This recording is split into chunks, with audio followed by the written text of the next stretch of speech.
नमस्कार, आप देख रहे हैं मीडिया दर्शन का खास शो चुनावी दर्शन और मैं हूं आपके साथ अंजलि तिवारी। आज हम मौजूद हैं गोरखपुर में। गोरखपुर योगी आदित्यनाथ का संसदीय क्षेत्र है और इस बार वो गोरखपुर से ही चुनाव लड़ रहे हैं। हमारे साथ जुड़ गया है उन्हीं के पार्टी के एक नेता और हम उनसे बात करने की कोशिश करेंगे कि इस बार चुनावी मुद्दा क्या लग रहा है। क्या नाम है सर आपका?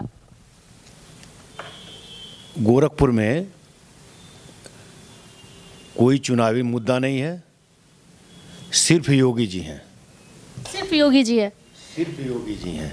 इस बार क्या लग रहा है, कितनी सेफ है आपकी पार्टी? गोरखपुर में कुछ लगने वाली बात नहीं है। मैं फिर वही बात दोहराऊंगा कि गोरखपुर में और इस पूरे इलाके में सिर्फ योगी जी हैं और केवल कहने के लिए नहीं है।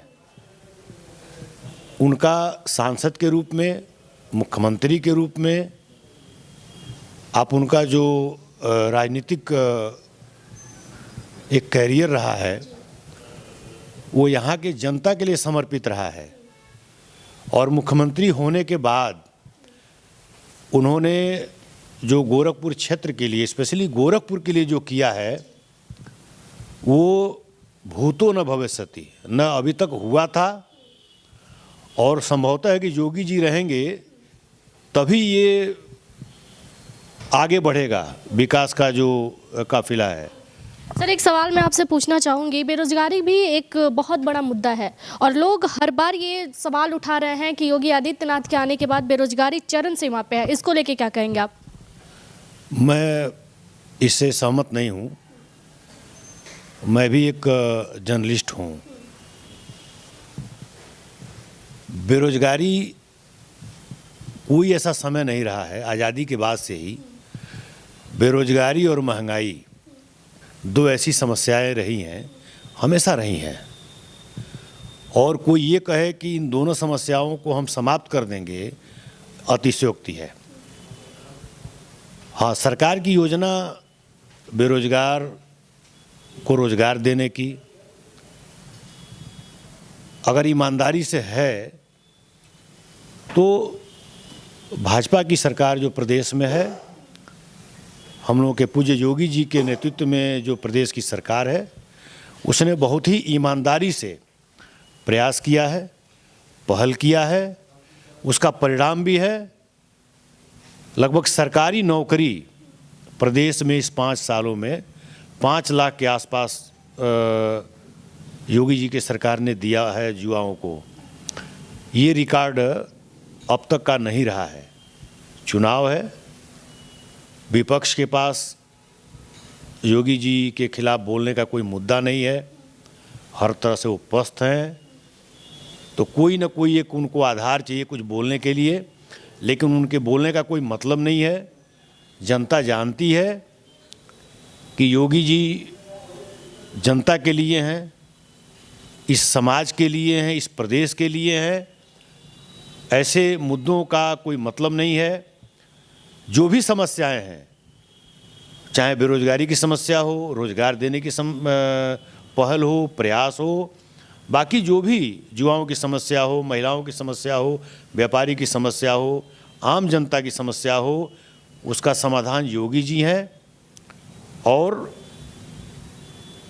योगी जी फिर आएंगे और सारे समस्याओं का समाधान भी करेंगे। आप लोग सुन रहे हैं कि सर का कहना है कि 10 मार्च को योगी उत्तर प्रदेश में फिर से आएंगे, लेकिन फिर भी सर मैं एक सवाल आपसे और पूछना चाहूँगी कि सोशल मीडिया पे एक वीडियो बहुत तेज़ी से वायरल हो रहा था जहां योगी आदित्यनाथ का 100 निकाल के लोग उन्हें मरघट तक लेके जा रहे थे। कहीं ना कहीं इसमें लोगों की नाराज़गी दिख रही है, तो आप इस पर क्या कहना चाहेंगे? नहीं, ऐसी कोई नाराज़गी नहीं है।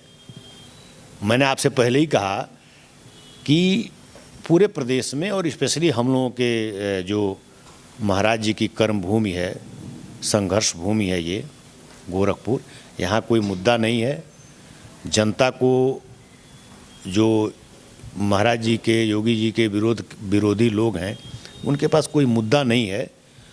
इस तरह का कुछ हथकंडा अपना रहे हैं आप जैसे जो मीडिया के साथी हैं, उनके पास कुछ मुद्दा तो मिल नहीं रहा है। क्या लग रहा है सर, चुनावी चोचले हैं ये सब? ये सब चुनावी चोचले हैं और लोगों को आकर्षित करने का उनके पास कोई आधार है नहीं। वो कुछ कह नहीं सकते क्योंकि जो लोग इस इलाके के कांग्रेस हो, सपा हो, बसपा हो, वो खुद, आप एक बार कैमरे से बात करिए उनसे, तो योगी जी के खिलाफ बोलेंगे, और कैमरा हटा के बोलिए और उनसे पूछिए तो वही बात कहेंगे जो बीजेपी के लोग कह रहे हैं कि महाराज जी ने जो इस गोरखपुर के लिए किया है, न भूतो न भविष्यति। सर एक बात और, जनता का एक सवाल और रहता है कि जातिवाद बहुत ज़्यादा हो रहा है, योगी आदित्यनाथ बहुत ज़्यादा जातिवाद करते हैं, और एक इंटरव्यू में भी ये बात सामने आया है जहां उन्होंने कहा कि मैं होली मना सकता हूं, दिवाली मना सकता हूं, लेकिन ईद नहीं मना सकता। नहीं, इसमें कोई दम नहीं है।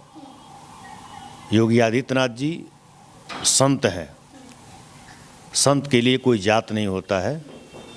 समाज का हर वर्ग, चाहे किसी धर्म का हो, किसी जात का हो, सब उनका है। उनका सबके प्रति स्नेह रहता है, उनका आशीर्वाद प्राप्त होता है। अगर आपको देखना हो तो जब भी महाराज जी गोरखपुर में रहते हैं, आप जनता दर्शन में आइए, आपको वो नज़ारा दिख जाएगा कि वहाँ हर वर्ग के लोग, हर धर्म के लोग, हर समाज के लोग महाराज जी से मिलते हैं, महाराज जी से अपनी समस्या कहते हैं, और महाराज जी अपने समस्याओं का, सबके समस्याओं का समाधान करते हैं। तो इसमें कहीं कोई तथ्य कोई इसमें नहीं है। वो सर अगर 10 मार्च को आप वापसी आ जाते हैं, आप लोग उत्तर प्रदेश में फिर से योगी आदित्यनाथ की सरकार बन जाती है, तो ऐसा कौन सा मुख्य कार्य होगा जो सबसे पहले होगा? अब बीजेपी ने अपना संकल्प पत्र घोषित कर दिया है। पिछले बार भी बीजेपी ने जो संकल्प पत्र घोषित किया था उसका 100% क्रियान्वयन हुआ, और हमारी पार्टी के शीर्ष नेतृत्व ने जो इस बार 2022 के लिए संकल्प लिया है उसको पूरा करेंगे, क्योंकि बीजेपी की शुरू से यह संकल्प रहा है कि जो हम जनता के बीच में वादा करते हैं उसको पूरा करते हैं, फिर पूरा करेंगे। बहुत बहुत धन्यवाद सर कि आप अपना मुख्य समय हमारे साथ व्यक्त किए। धन्यवाद। जैसा कि आप लोगों ने देखा कि सर दावेदारी ठोक रहे हैं कि 10 मार्च को योगी आदित्यनाथ की सरकार उत्तर प्रदेश में फिर से आएगी। धन्यवाद। बाकी के तमाम खबरों के लिए जुड़े रहे हमारे साथ।